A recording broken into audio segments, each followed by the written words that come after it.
Bismillahirrahmanirrahim.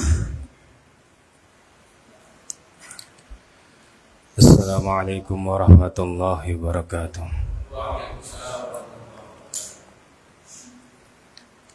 Innal hamdalillah nahmaduhu wa nasta'inuhu wa nastaghfiruh wa nastahdi wa natubu ilayhi wa na'udzu billahi min shururi anfusina wa min sayyiati a'malina. من يهده الله فلا مضل له من يضلل فلا هادي له أشهد أن لا إله إلا الله وحده لا شريك له وأشهد أن محمدا عبده ورسوله اللهم صل على محمد وعلى آل محمد كما صليت على إبراهيم وعلى آل إبراهيم اللهم بارك على محمد وعلى آل محمد كما باركت على إبراهيم وعلى آل إبراهيم إنك حميد مجيد. إخواني في الدين عازنا الله وإياكم جماعة مسجد دار السلام, Bapak-bapak, ibu-ibu, serta rekan-rekan yang saya muliakan karena Allah Azza wa Jalla. Puji dan syukur sudah sepantasnya kita panjatkan kepada Allah Azza wa Jalla. Tidak mungkin kita bisa berada di sini, melangkahkan kaki kita, beranjak dari kediaman kita sampai di tempat ini tanpa nikmat dari Allah. Itu nggak mungkin, nggak mungkin, Pak. Sekalipun kita merasa kita berjalan dengan kaki kita sendiri, atau kita menaiki kendaraan kita sendiri, akan tapi semuanya terjadi karena izin Allah Azza wa Jalla. Jangankan yang untuk menuju tempat yang jauh, gitu kan. Seseorang itu bisa celaka, seseorang itu bisa mengalami hal yang tidak diinginkan ketika baru sampai depan rumahnya. Kadang baru sampai berapa meter dari rumahnya dan tidak sampai pada tempat tujuan yang diinginkannya. Bahwa itu menunjukkan sampainya seseorang kepada tujuan. Kita mau kemana kemudian sampai, kita mau ke Tuban sampai, mau ke Surabaya sampai, mau kemana saja sampai. Itu bukanlah karena kepandaian kita, bukan karena kendaraan kita, bukan karena semua yang kita miliki, bukan. Kita harus meyakini bahwasanya semua terjadi karena Allah mengizinkan, Allah menghendaki. Maka larangan bagi kita, Allah melarang. Ya. Jangan pernah kalian mengatakan saya akan begini, saya akan begitu esok hari tanpa dibarengi insyaallah. Wala takullanna. Jangan pernah kalian mengatakan inni fa'ilu dzalika ghadan, saya akan mengerjakan ini, saya mengerjakan itu, illa ayyasha Allah, kecuali engkau barengi dengan kalimat insyaallah. Engkau yakini bahwasanya kalau Allah berkehendak. Dan ketika kita sudah sampai pada tujuan yang kita inginkan, seperti malam ini kita sampai di masjid ini, maka itu atas kehendak Allah Azza wa Jalla.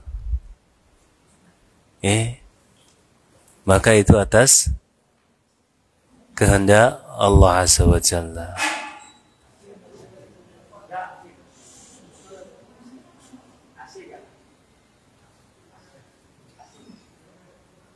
Nggak apa-apa ya, Mayan?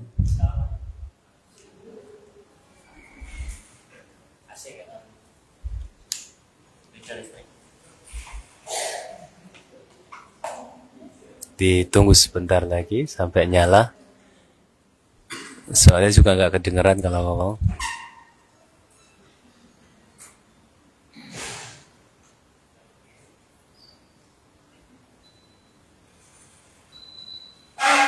Alhamdulillah. Ya, kita lanjutkan. Intinya kita ketika disampaikan oleh Allah Azza wa Jalla pada suatu tempat, pada suatu keinginan kita, maka sudah selayaknya kita mensyukuri hal itu. Sekalipun kita untuk sampai ke situ, ke tujuan kita sudah menghabiskan banyak hal. Mungkin uang kita, mungkin waktu kita, mungkin segalanya yang kita miliki. Tapi semua terjadi karena izin Allah Azza wa Jalla. Semua terjadi karena kehendak Allah Azza wa Jalla. Berapa banyak orang yang sudah menghabiskan banyak uang untuk sampai ke tempat tujuan, dia gagal. Berapa banyak orang yang menghabiskan hartanya supaya bisa berhasil dalam usahanya, tapi gagal. Intinya bukan hanya karena punya modal apa tidak, atau dipersiapkan atau tidak. Ya memang semuanya itu mendukung untuk keberhasilan kita. Tapi yang terpenting adalah kita harus mensyukuri, kita harus menyadari bahwasanya kehendak Allah Azza wa Jalla di atas segalanya. Kita kembali pada kitab kita, kitab tafsir, kita sampai pada ayat wa idza qila lahum la tufsidu fil ardi qalu innama nahnu muslihun ala innahum humul mufsidun walakin la yash'urun. Wa idza qila lahum la tufsidu fil ardi, ada sekelompok manusia atau jenis manusia, idza qila lahum, ketika diberikan sebuah perkataan untuk mereka, diberitahu, diucapkan, la tufsidu fil ardi, jangan kalian itu merusak di muka bumi ini. Jangan jadi perusak di muka bumi ini. Qalu innama nahnu muslihun. Justru mereka merasa, loh siapa yang merusak gitu. Kami ini sedang memperbaiki gitu. Mereka tidak sadar kesalahannya, mereka tidak mengerti apa yang sedang dikerjakan. Karena kita harus yakin, harus satu prinsip. Sebuah solahu wa fasadul amr, ya, kebaikan ataupun keburukan sebuah perkara itu dilihat dari sisi Al-Quran dan Sunnah. Okay. Jadi kebaikan dan keburukan sebuah perkara itu dilihat dari sisi Al-Quran dan Sunnah, bukan keinginan hati kita. Jangan mengatakan bahwasanya saya sedang berbuat baik. Ternyata ketika dilihat dari Al-Quran, dari penglihatan Al-Quran dan Sunnah, ternyata tidak. Zaman dahulu, Pak, Rasulullah SAW sampun sedo, sampun wafat, sudah meninggal. Abu Musa al-Ash'ari itu melihat kejadian yang belum pernah dia lihat di salah satu masjid. Ya. Ada banyak kelompok, ada banyak halakoh-halakoh. Setiap halakoh dipimpin satu orang di tengah. Ya. Jadi masjid niku ageng. Kalau masjid zaman riyen kan gampang. Tinggal napa pinggir-pinggire tembok, ndhuwure napa daun kurma sudah cukup Di dalam masjid itu banyak halakoh. Halakoh niku orang yang memutar. Halakoh niku misalnya halakoh niku wong sing sampai mumet niku lho Pak, maksudnya jejak lungguh sampai peduk ngoten. Terus wonten setunggal di tengah. Niku dirijene sing tukang mimpin. Kalau dia ngomong halilu mi'ata marrah, maka mereka la ilaha illallah, ilaha illallah, ilaha illallah sampai 100. Halilu kan tahlillah 100 kali gitu kan. La ilaha illallah, la ilaha illallah sampai 100. Sabbihu mi'ata marrah. Bertasbihlah 100 kali. Subhanallah, subhanallah, subhanallah, subhanallah, subhanallah. Zikir isinya Pak, zikir. Coba. Jenengan harus apa? Harus garis bawahi ini. Karena kita harus yakin fasadu wa salahul amri yungdaru ila atau bin nadhar ila al-Quran wa sunnah. Ya ala al-Quran wa sunnah.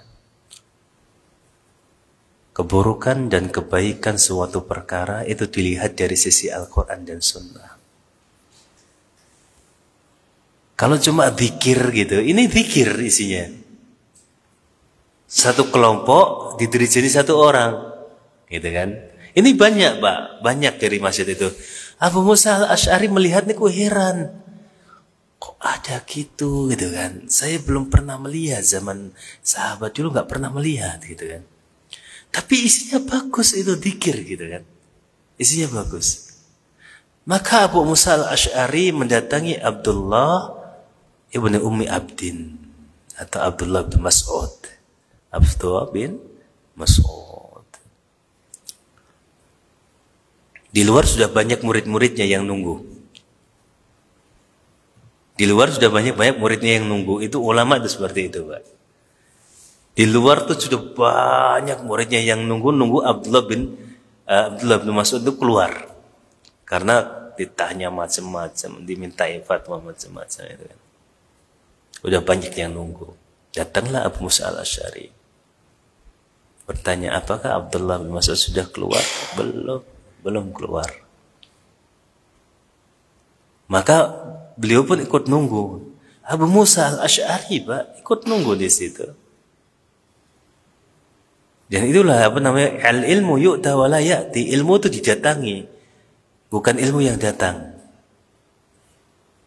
Dan semua hal yang butuh itu didatangi, bukan yang butuh niku minta didatangi gitu. Jadi ilmu itu didatangi, bukan ilmu disuruh datang. Imam Al-Bukhari ketika diminta untuk mengajar di kediaman Gubernur Baghdad ketika itu gak mau Pak. Atau Gubernur Baghdad, Gubernur apa? Bukhara, gak mau. Kalau mau belajar datang di masjid saya sama dengan orang-orang yang lainnya. Padahal disuruh datang langsung ke kediaman pemimpinnya untuk saya ajarkan anak saya tentang ini nggak mau Pak. Kalau mau ya Pak, kalian datang ke sini. Engkau mau kasih aku uang berapa saja saya nggak mau gitu. Kalau mau belajar sama dengan yang lainnya.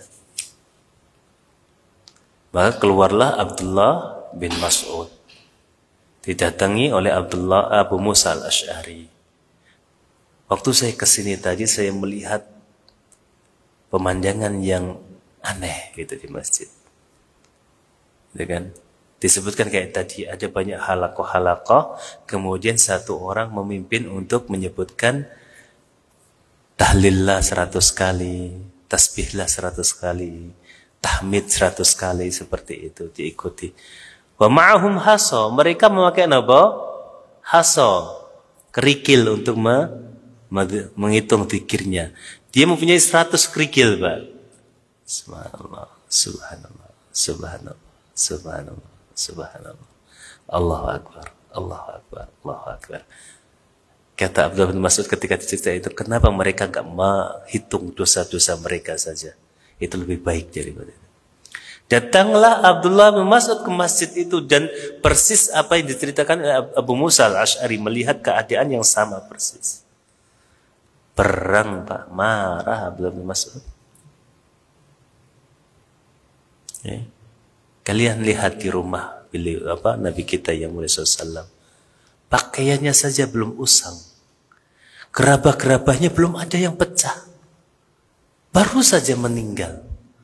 Sudah secepat ini kalian meninggalkan agama ajaran Nabi kita yang mulia SAW. Mereka mengatakan, ya Abdullah, la nuridu illa khairan. Wahai Abdullah, kami tidak menginginkan ini kecuali kebaikan. Maka Abdullah bin Mas'ud mengatakan, kam min muridil khair lam yusib. Berapa banyak orang yang menginginkan kebaikan, tapi dia tidak mendapatkannya karena salah caranya. Berapa banyak orang yang menginginkan kebaikan, dalam ibadahnya niat kebaikan, tapi ternyata nggak mendapatkan apa-apa karena salah caranya. Artinya kebaikan dan buruknya sesuatu itu bukan diukur dengan keinginan kita, bukan diukur dengan perasaan kita, enggak. Baik dan buruknya hal yang kita lakukan itu diukur dari Al-Quran dan Sunnah. Kalau ada, bagus, baik, kerjakan. Kalau tidak pernah dilakukan, tinggalkan. Sebagus apapun di mata kita, dia bukanlah hal yang baik. Seindah apapun hal itu di mata kita, hal itu bukanlah ibadah kalau tidak pernah dikerjakan oleh para sahabat dan para murid-muridnya. Gak pernah itu. Maka ada orang-orang yang demikian ketika diberitahukan jangan engkau merusak. Janganlah merusak tatanan yang sudah ditata oleh Nabi. Innama nahnu muslihun. Kami ini sedang berdakwah, kami ini sedang ngajak orang gitu. Kami ini sedang memperbaiki umat gitu. Ala innahumul mufsiduna walakin la yash'urun. Ketahuilah mereka orang-orang yang mengajarkan di luar syariat Nabi kita yang mulia SAW adalah para perusak, sekalipun mereka tidak menyadarinya. Ini kita sudah bahas di pertemuan yang lalu, Pak. Nggih. Kita mau sampun. Kita sudah bahas di pertemuan yang lalu. Kita lanjutkan. Wa idza qila lahum aminu kama amanan nas, dan ketika dikatakan kepada mereka juga aminu, hendaklah kalian semua beriman, kama amanan nas, sebagaimana manusia-manusia pada umumnya. Ini kan di Madinah mayoritas muslim, di antara mereka ada orang masih kafir, ada yang munafik, ada Yahudi. Maka orang-orang yang disebut di sini adalah orang-orang munafik. Wa idza qila lahum aminu kama amanan nas, gitu kan. Orang-orang kafir pun demikian. Ketika diberitahukan kepada mereka hendaklah kalian beriman sebagaimana imannya para sahabat. Qalu anu'minu kama amana sufaha. Ini adalah konteksnya adalah orang-orang kafir. Apakah kami beriman dengan hal-hal atau perkara-perkara yang orang-orang bodoh itu imani? Gitu. Para sahabat dianggap bodoh, Pak. Maka ketika jenengan berdakwah dianggap bodoh itu sudah lumrah. Para sahabat yang mendapatkan statement dari Allah Azza wa Jalla radhiyallahu anhum wa radu an, Allah ridha kepada mereka dan mereka ridha kepada Allah, dikatakan orang bodoh. Ya. Maka para ahli hikmah mengatakan la tumaris sufaha, jangan pernah jangan pernah berdebat dengan orang-orang bodoh. Imam Syafi'i ketika dikatakan orang-orang bodoh apa? mereka fa'akrahu an ukallimu jawaban, saya benci untuk menjawabnya. Kemudian bersabda, semakin bertambah. Imam Syafi'i ketika ada orang bodoh ngomong dia itu enggak dijawab, Pak. Sukutuhu jawaban, diamnya beliau adalah jawaban untuk orang bodoh. Jenengan itu jangan berdebat dengan orang yang pintar, jangan berdebat dengan orang yang bodoh. Berdebat dengan orang pintar jenengan nggak akan menang, berdebat dengan orang bodoh jenengan pun nggak akan menang. Orang bodoh jenengan ajak debat, ada aja alasannya. Orang pintar ya sama aja jenengan. Maka jangan hindari debat itu. Debat itu nggak ada untungnya buat kita. Bahkan Rasulullah SAW mengatakan, berani menjamin surga ya, orang-orang yang mantarakal mira wa in kana muhiqqan. Ana za'im, aku jamin untuknya dengan surga fi rabadatil jannah, di pinggiran-pinggiran surga. Man tarakal mira, siapa saja yang meninggalkan debat, wa in kana muhiqqan, meskipun dia dalam keadaan punya hak atau dalam keadaan dia benar. Muhiqqan dua maknanya. Dia berhak mendebat atau dia sedang benar. Meskipun benar, dah tinggalkan debat. Kalau jenengan meninggalkan debat karena Allah Azza wa Jalla, Rasulullah menjamin surga di pinggirannya. Pinggiran surga.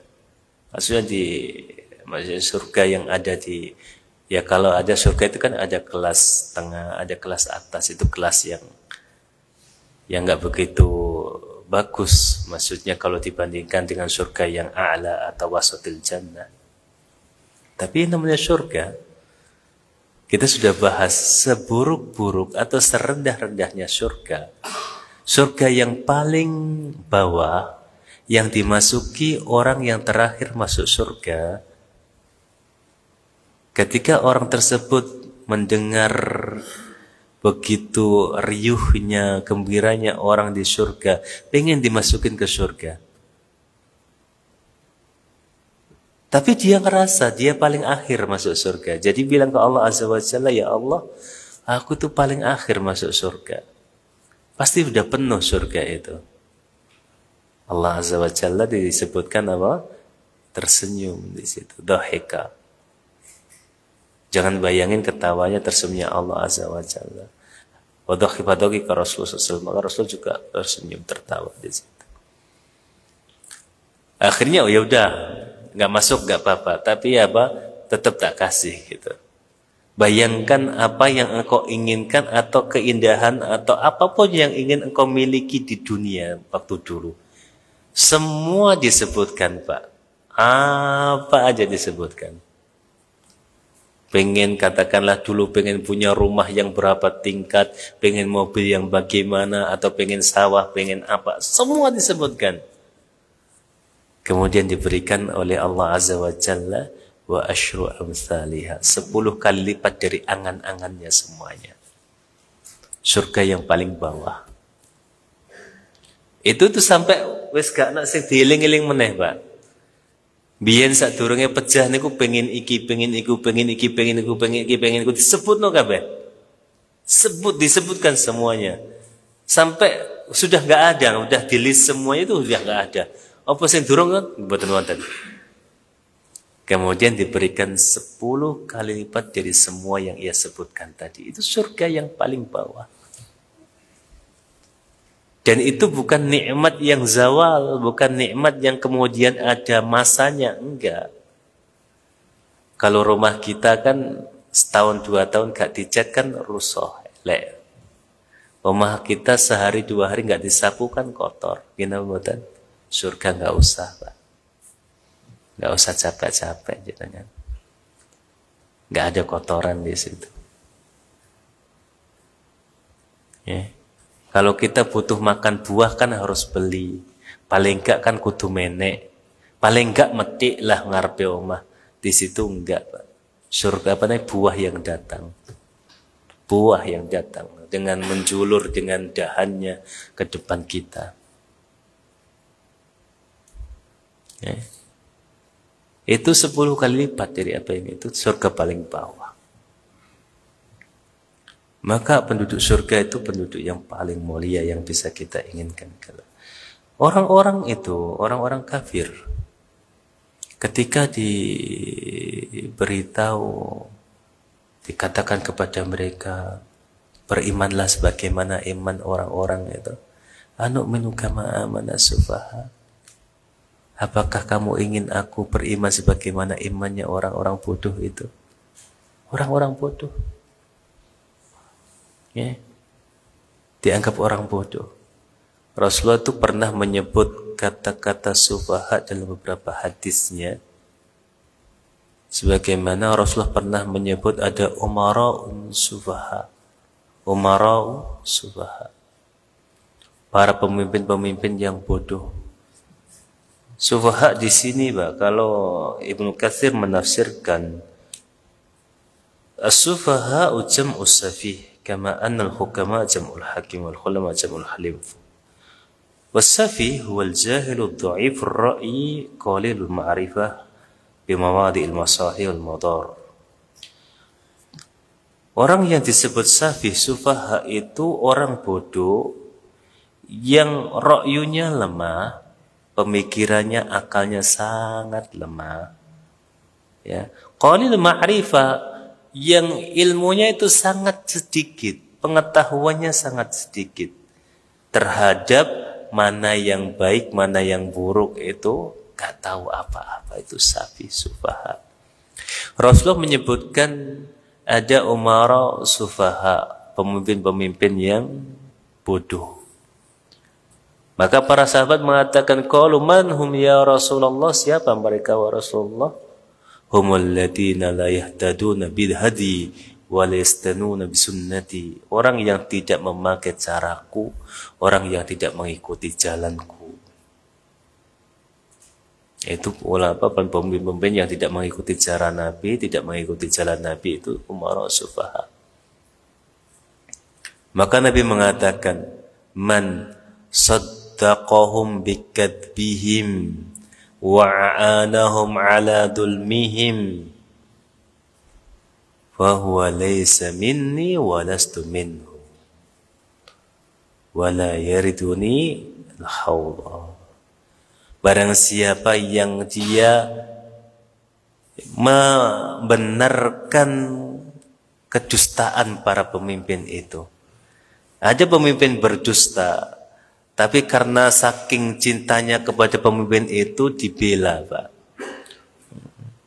Dibela mati-matian. Kita memang terlarang untuk memberontak terhadap penguasa, nggak boleh. Tapi ketika ada kebijakan-kebijakan yang di sana berisi kezaliman, kebijakan yang isinya dusta belaka, ucapan-ucapan berisi dusta, la yusaddiquhum, jangan pernah membenarkan mereka. Maka Rasul mengatakan, man yusaddiquhum bikadbihim, barang siapa yang benarkan kedustaan mereka, wa'anahum ala dulmihim, dan menolong kezaliman mereka, hum laysa minni wa lastu minhum, mereka bukan bagian dariku dan aku bukan bagian dari mereka, kata Nabi kita yang maksud. Wala yariduni wala yaridu wala yariduna alayya al-haud, dan mereka tidak akan pernah bertemu aku di telaga Kautsar.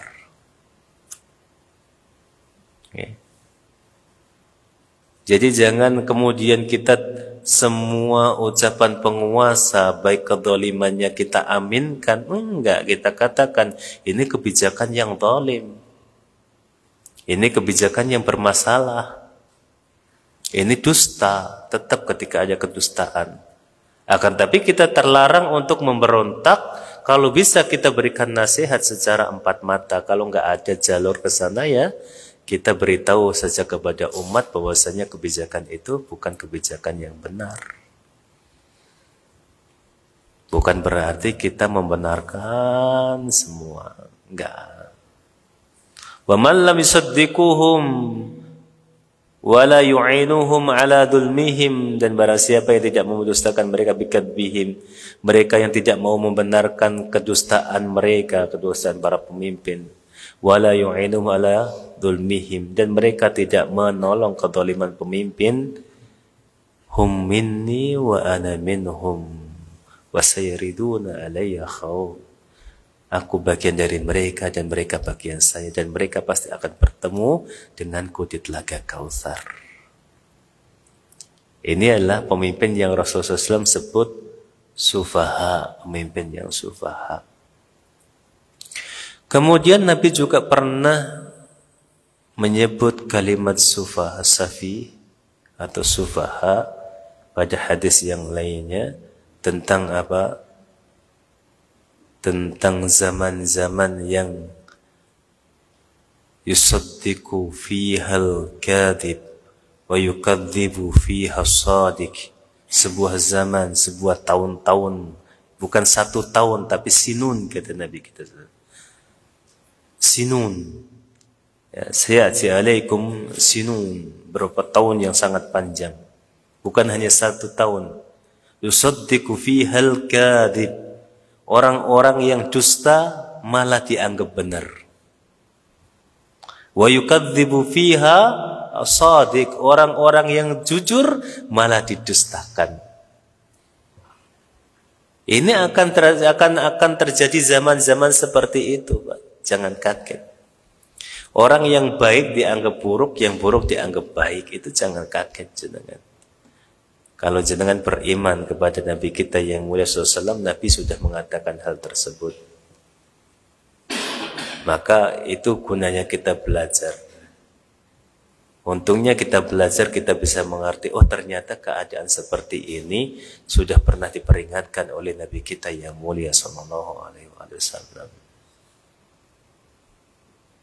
Akan datang kepada kalian zaman-zaman di mana yusaddiqu fihal kadhib wa yukadzibu fiha shadiq.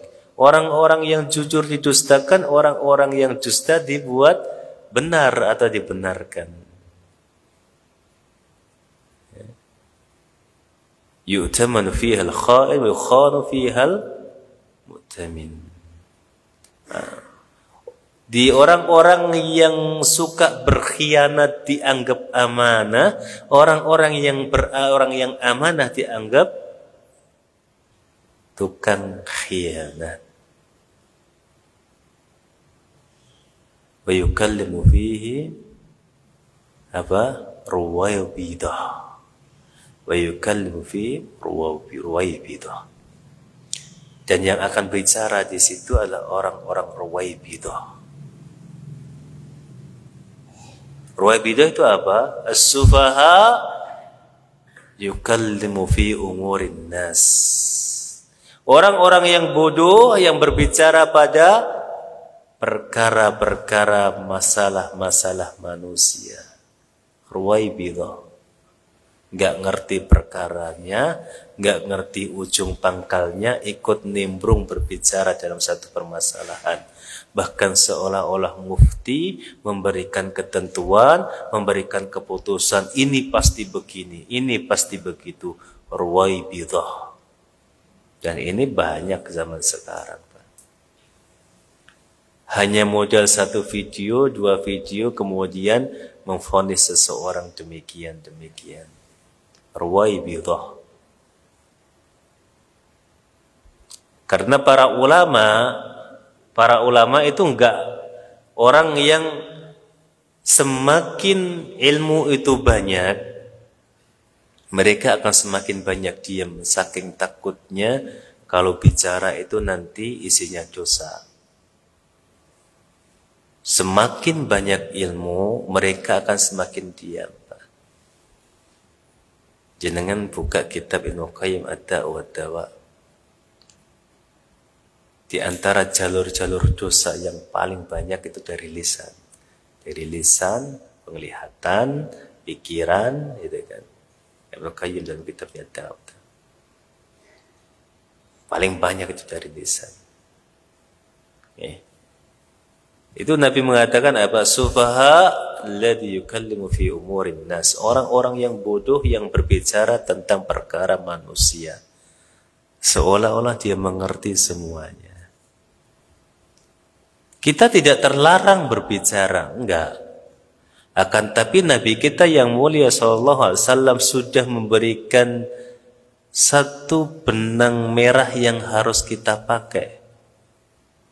Man kana yu'minu billahi wal yawmil akhiri falyakul khairan aw liyasmut. Itu benang merah yang paling pantas untuk kita pakai. Jika memang kalian beriman kepada Allah yang melihat kapanpun kalian, yang melihat dimanapun kalian, yang melihat apapun yang sedang kalian kerjakan, Allah lihat semuanya. Wal yaumil akhir, dan hari akhir, ketika semua amalan-amalan kalian akan dikembalikan.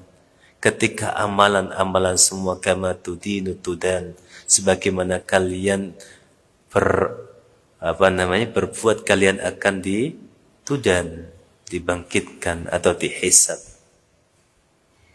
Maka falyakul khairan aw liyasmut, maka berbicaralah yang baik.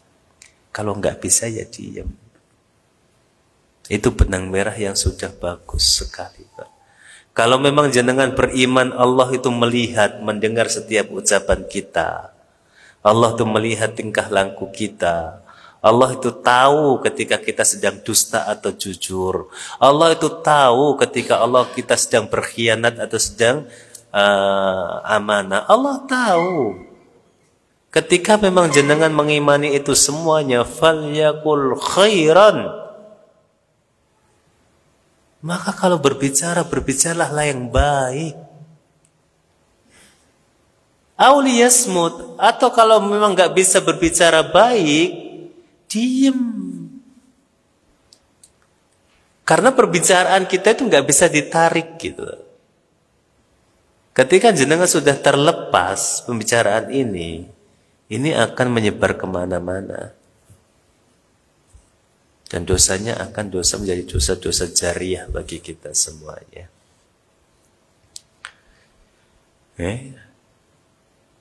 Maka para ulama mengatakan dalam bab sufaha ini, mazalan nas aliman.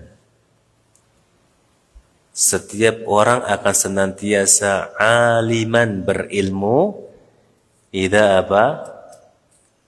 Idza 'allama. Atau dia apa ya? Idza ta'allama. Semua orang itu akan senantiasa berilmu selama dia mau belajar.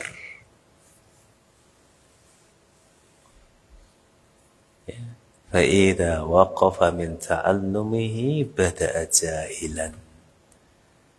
Orang itu kalau sudah berhenti belajar, maka dia sudah mulai menunjukkan kebodohannya. Maka jenengan bisa lihat, mau sehafal Al-Quran sebanyak apapun para ulama, hafal hadis di luar kepala sebanyak apapun para ulama, belajar itu nggak ada waktu habisnya mereka itu. Senantiasa belajar. Karena ulama itu terhadap ilmu itu sama dengan kita terhadap harta, Pak. Ulama terhadap ilmu itu sama dengan kita ini terhadap harta. Jenengan terhadap harta itu bagaimana? Rela mencarinya sampai katakanlah peribahasa Indonesia itu banting tulang. Pulang pagi, pergi pagi, pulang pagi untuk dunia. Para ulama pun demikian. Orang ketika sudah mereka dikarunai ilmu di hatinya, belajar itu kayak kurang. Kurang,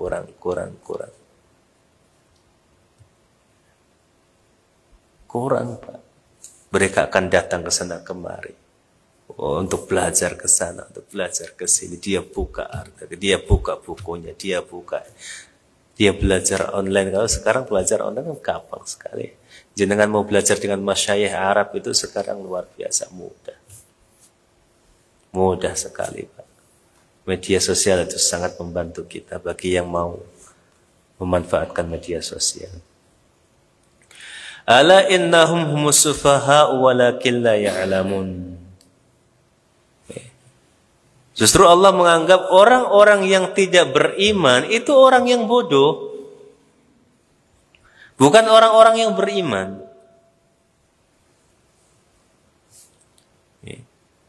Kalau ada orang yang miskin beriman meskipun dilecehkan, bukan orang bodoh. Justru ketika ada orang kaya, meskipun pendidikannya sampai S3, atau bahkan dia profesor di sebuah perguruan tinggi, dia nggak mau beriman, maka dia sufaha, dia orang bodoh.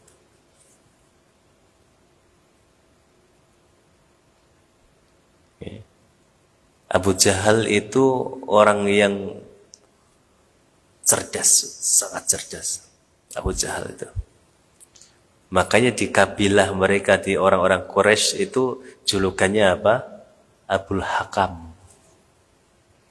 Bapak kebijaksanaan. Abu Jahal. Amr bin Hisham. Maka Nabi itu pengen Islam ada orang yang seperti itu. Sampai Nabi itu minta, ya Allah, muliakanlah Islam, kuatkanlah Islam dengan masuknya salah satu dari dua Umar. Amr bin Hisham atau Umar bin Khattab. Yang satunya memakai kecerdasan, yang satunya terkenal dengan keperkasaan yang tidak tertandingi. Abu Jahal itu cerdas. Maka sama Rasulullah SAW dipanggil Abu Jahal. Kenapa? Secerdas apapun dia, kalau dia tidak beriman, bodoh. Dia doktor, dia profesor, dia tidak beriman kepada Allah yang sudah memberikan otak bagi dia. Dia sudah memberikan kesempatan belajar bagi dia, bodoh namanya. Sudah diberi banyak oleh Allah Azza wa Jalla, nggak ingat bodoh. Jenengan mawon Pak nggih. Misale jenengan niku non jaten utawa ban ngobos mawon lho Pak. Atau aja ban ngobos. Kemudian apa jenenge kentekan bensin utawa apa. Terus ana sing nulungi nyurung sampean, jenengan tuh nek pas liwat tuh mesti eling. Wong iku sing dhisik nulung aku. Nggih napa mboten? Utawa jenengan pas ten pundi ngelak tibae terus jenengan disukani toyo kali tiang. Jenengan ku akan napa ingat terus eling. Iku sing dhisik kei banyu aku. Nggih napa mboten? Iku sing dhisik nulungi aku. Iku sing dhisik ngaten, sing dhisik pokoknya dieling-eling terus. Itu hanya karena satu kebaikan saja. Kadang-kadang cuma nyurung pas dewek napa? Kentekan bensin. Utawa kadang-kadang napa ngewangi mlaku pas dewek non jaten kentekan bensin diewangi, dijak ngomong. Cuma sekali itu saja. Tapi kebaikan itu akan terpahat dalam hati kita. Kita akan terus eling, ingat orang itu. Biyen wong iki sing ngene, biyen nggih napa mboten Pak? Itu baru satu kebaikan. Bayangkan Allah yang sudah ngasih kita kebaikan berapa banyak, mulai dari sebelum kita lahir. Di saat orang tua kita belum bisa ngasih makan ke dalam perut, siapa yang ngasih makan? Siapa yang menyalurkan?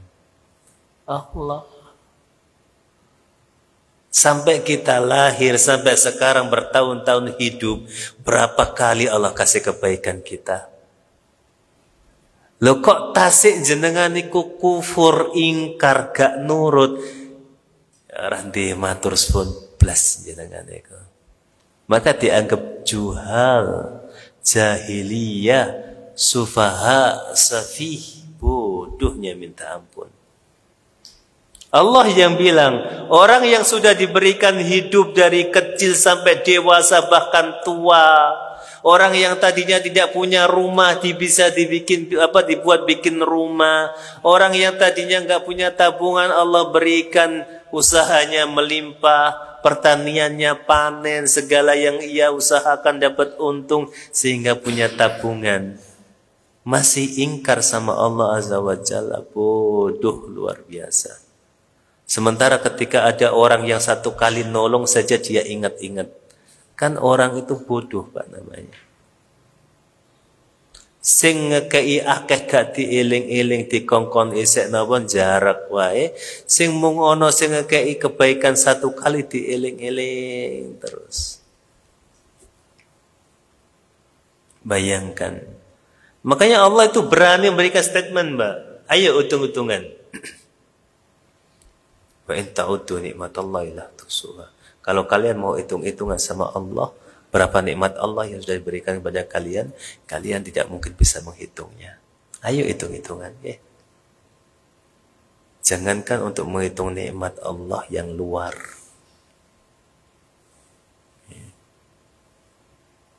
Nikmat Allah yang nempel di tubuh kita saja itu nggak terhitung, Pak.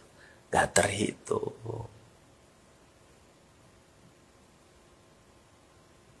Pernah gak jenengan memikirkan jantung kita kenapa berdetak terus? Padahal kita nggak pernah menyuruhnya. Dan kita nggak punya tombolnya. Kita nggak bisa menyalakan, kita nggak bisa mematikan, kita nggak bisa mengatur berapa gerakannya, kita nggak bisa. Tapi kenapa dia terus memumpah, bergerak, berdetak untuk kita? Pernah gak terpikirkan oleh kita?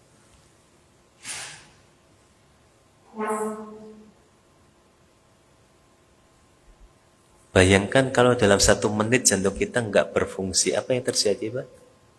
1 menit jantung kita nggak berfungsi, error. Apa yang terjadi? Kolaps. Bahasa Mas Wiko kolaps. Wafat, Pak. 1 menit, jangan lama-lama. 1 menit jantung ini fungsinya error, kolaps kita. Serangan jantung, Pak. Henti jantung namanya. Harus dibantu dengan apa?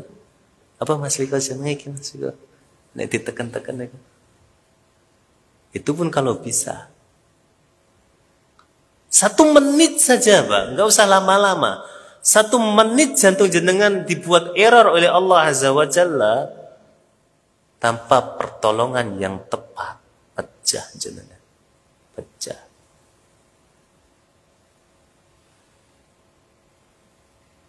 Loh gitu loh, kadang-kadang jenengan tuh eling wong sing nyurung tapi gak eling Allah gitu kan, keterlaluan jenengan. Padahal jantung itu jenengan itu nggak pernah nyuruh jantung dan kerja sih enggak. Itu baru 1 jantung. Hitung sudah berapa kali dia kerja untuk kita. Sudah berapa pompaan yang sudah diberikan untuk kita. Jantung itu saja. Belum darah. Darah tugasnya apa sih, Pak? Darah itu yang mengangkut semua vitamin, mineral, semua yang kita makan. Itu diangkut untuk disebarkan ke seluruh organ tubuh kita. Sehingga kita bisa bergerak gini, punya kekuatan, bisa ngangkat ini, bisa nganggup, bisa darah. Dari darah. Orang itu kalau sudah ada error aliran darahnya di satu tempat, apa yang terjadi, Pak? Mati rasa, mati. Mati, nggak bisa bergerak. Nggak bisa bergerak.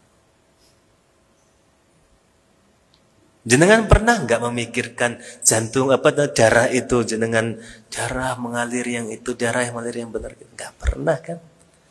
Itu Allah yang merintahkan demikian. Sudah diberikan begitu otomatis gitu, nggak mau taat. Luar biasa, kurang ajar Pak kita itu. Makanya Allah tuh berani mengatakan innahum humus sufaha wala ala innahum humus sufaha walakin la ya'lamun. Justru mereka yang bodoh yang tidak mau beriman dan mereka tidak sadar, mereka yang bodoh. Ya. Mereka orang-orang yang bodoh. Allah berfirman tentang orang-orang bodoh. Sayaqulu subhanahu wallahu aqlati allati kanu 'alaiha kulillahi al-mashriq wal maghrib. Wallahu yahdi man yasha'u ila siratal mustaqim. Dan berkata orang-orang yang bodoh itu, orang-orang yang bodoh yang dimaksud di sini ada 3 orang.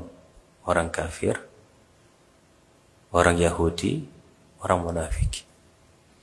Orang-orang kafir ketika sayaqulu subhanahu minan nas ma wallahum am qiblatimul lati kanu 'alaiha. Ketika Rasulullah niku kan terusir dari Mekah, Pak. Sering lihat langit, lihat ke Mekah, lihat langit, lihat ke Mekah, kangen kali Mekah. Gitu kan? Kangen dengan Masjidil Haram. Maka Allah tahu perasaan hambanya sehingga diberikan kabar gembira kiblatnya diganti ke Ka'bah. Maka sayaqulu sufaha'u minan nasi ma wallahum an qiblatihim allati kanu 'alaiha. Maka ada orang-orang bodoh yang mengomentari, kenapa kiblat kok kemudian dirubah? Yang tadinya udah benar ke Baitul Maqdis dirubah ke Mekah. Yang kafir, orang-orang kafir Mekah mengatakan ya, Muhammad sudah bertaubat. Innahu ya'lamu anna 'alal haq. Dia tahu kalau kita yang benar, gitu kata orang kafir. Orang munafik mengatakan innahu kana awwalan 'alal haq.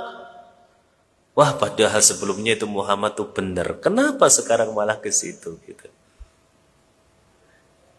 Orang Yahudi mengatakan ya, innahu laysa nabiyyan li'annahu khalafa Baitul Maqdis. Dia bukan nabi karena dia telah menyelisihi Baitul Maqdis. Lau kana nabiyyan ma khalafa Baitul Maqdis. Kalau dia nabi, dia enggak mungkin menyelisihi Baitul Maqdis bagaimana nabi-nabi sebelumnya.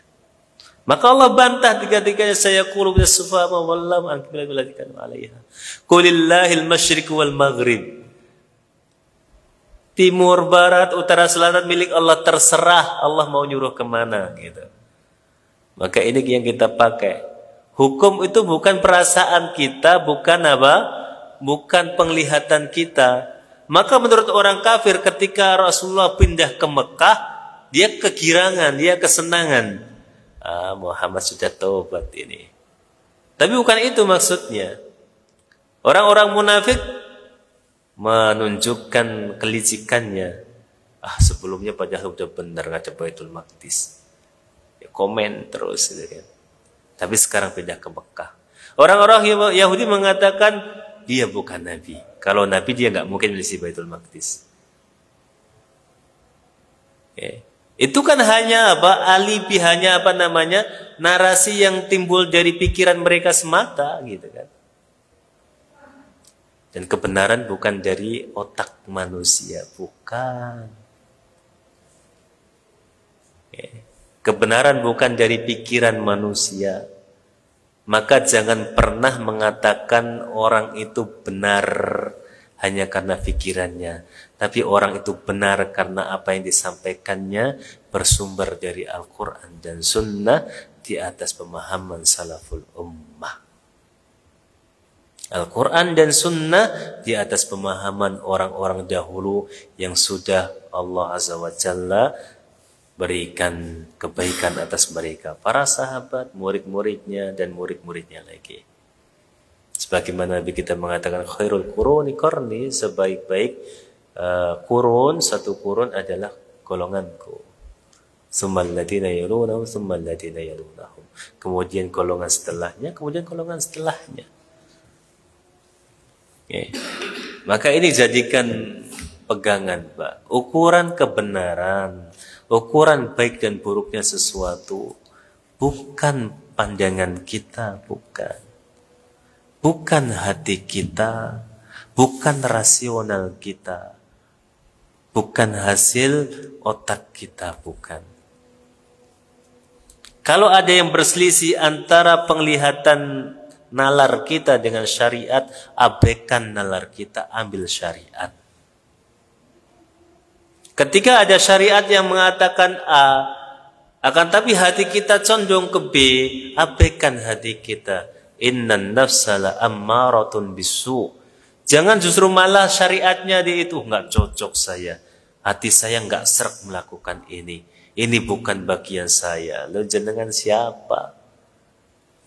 Jenengan di sisi Allah tuh nggak ada apa-apanya, Pak.